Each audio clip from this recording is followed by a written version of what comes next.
Sadio Mané convertit son agent à l'islam. La folle rumeur Kylian Mbappé au Real Madrid. Bonsoir à vous, chers amis téléspectateurs d'Afrique Sport. Un plaisir de vous retrouver dans votre journal du soir, le récapitulatif des informations sportives de la journée. Mais avant de débuter, abonnez-vous sur cette chaîne pour ne rien rater de l'actualité. N'oubliez pas d'activer la cloche de notification. Chers amis, nous allons débuter ce tour de l'actualité avec le joueur tunisien qui a été condamné par la Ligue de football professionnel. Il s'agit de Wahdi Khazri qui a été sanctionné par la Ligue à cause des paris sportifs. Le milieu de terrain tunisien de Montpellier, Khazri, vient d'être sanctionné donc par la Ligue professionnelle de football pour avoir parié sur des matchs. Les championnats de France professionnels sont actuellement à l'arrêt, mais cela n'a pas empêché la commission de la Ligue de publier son rapport disciplinaire de la semaine et les personnes concernées par ce communiqué. Les joueurs éducateurs des clubs professionnels qui n'ont pas respecté au titre de la saison 2021-2022 l'interdiction de paris sportifs posée par le Code de sport et les règlements de la Fédération française de football, raison pour laquelle la liste est longue et le nom le plus connu y figure est celui de Wahdi Khazri,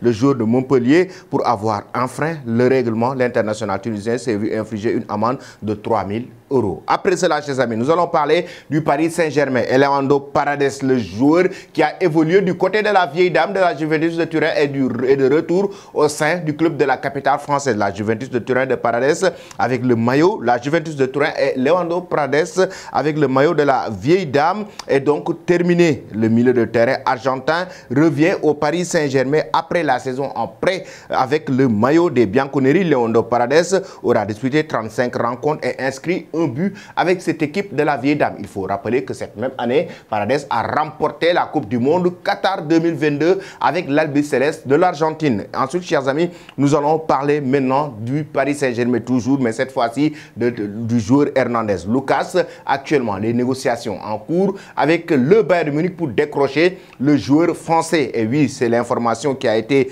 donnée par les médias français. En clair, le Bayern de Munich réclame au moins 50 millions d'euros, 60 millions d'euros dans l'idéal. Le PSG va-t-il accepter à dégainer cette somme? On va bientôt le savoir. En tout cas, Sport Bild annonce en effet que le PSG a contacté son homologue allemand pour la première fois. Le quotidien ajoute qu'une offre écrite n'a pas encore été faite, mais qu'elle est attendue sous peu. L'affaire pourrait donc rapidement se décanter, d'autant que le Bayern Munich a trouvé le successeur d'Hernandez, à savoir le Sud-Coréen Kim Min-jae. Et oui, actuellement, Lucas Hernandez dans le viseur du club bavarois. Nous restons toujours avec le club de la capitale française. Mais cette fois-ci, c'est pour parler de Kylian Mbappé. Oui, la folle rumeur qui s'élève à 250 millions d'euros. En effet, selon le journal Marca, si Kylian Mbappé accepte de partir dès cet été au sein du club de la capitale espagnole, il ferait une croix sur un énorme pactole. Et c'est quoi le pactole? Le clan de Kylian Mbappé négocie pour ne pas perdre les 60 millions d'euros annuels de la saison prochaine, ainsi qu'une prime de fidélité d'un montant de 90 millions d'euros. Un transfert cet été empêcherait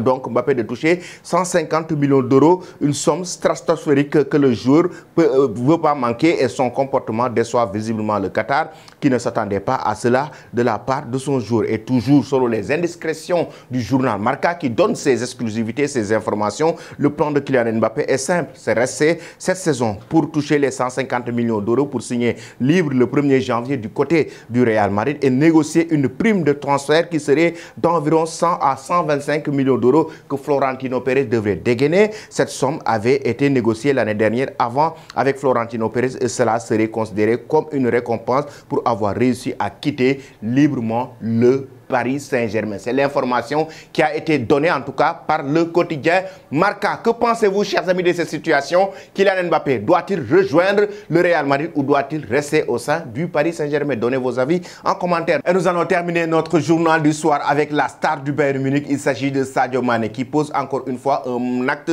magnifique, un geste très fort qui a été magnifié sur les réseaux sociaux par l'ensemble des musulmans, notamment du moment où Sadio Mané a converti à l'islam le jeune frère de son agent Borj Bezemer, qui s'appelle Mohamed Bezemer. Désormais, c'est le frère de son agent qui s'est converti à l'islam grâce à Sadio Mané. C'est au Sénégal que ça a eu lieu, notamment à Dakar, dans un quartier à Dakar, que le frère de l'agent de Sadio Mané s'est converti à l'islam, qui s'appelle Mohamed Bezemer. Je rappelle que l'agent de Sadio Mané s'appelle Borj Bezemer et cette fois-ci, c'est encore une fois son petit frère que Sadio Mané, accompagné de Sadio Mané, qui s'est converti converti à l'islam, mais pas du tout son agent. Ça s'est passé au Sénégal. Un geste magnifique et il faut rappeler que lorsqu'il évoluait chez les restes de Liverpool, Sadio Mané était quelqu'un qui était très proche, d'ailleurs qui est très proche de sa religion musulmane. À chaque fois, il partait à la mosquée pour nettoyer notamment la mosquée. C'est quelqu'un qui aime faire du social, raison pour laquelle il a remporté le prix Socrates la saison dernière. Sadio Mané est un joueur